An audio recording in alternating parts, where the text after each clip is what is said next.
even with all the info that leaked in regards to Deadpool and Wolverine and those early pre-screenings that showed off upwards of 40 minutes of the film, despite all that and all the leaks from that, Ryan Reynolds says that none of that impacts the final result and all the surprises and cameos they got in store.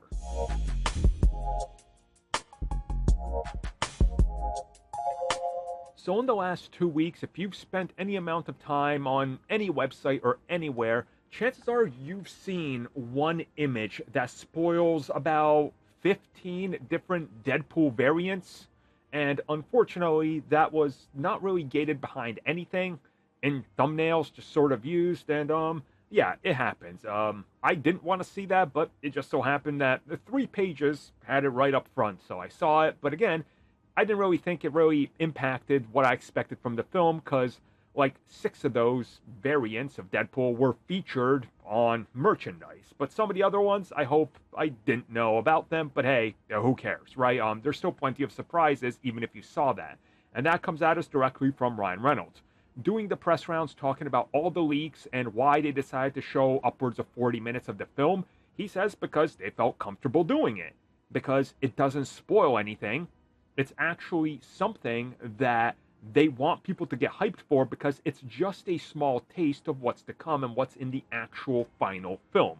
And that when we see it for ourselves, we are going to uncover a lot of new stuff that nobody's talked about, that hasn't leaked, and that's going to surprise fans.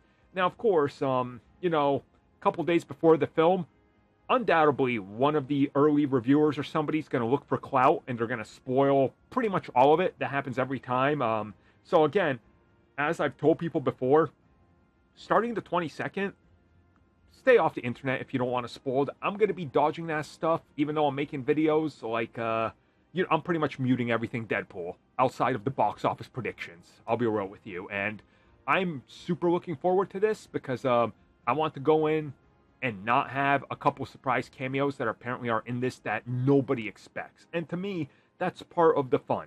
And as I've said before, spoilers aren't necessarily going to ruin it for me. If I know every cameo, that's not going to ruin the film for me. But I would like to be surprised here or there somewhat. So I'm super hyped for it, and I'm glad that he's on record saying, look, just because that one image leaked showing like 15 variants, don't worry about it.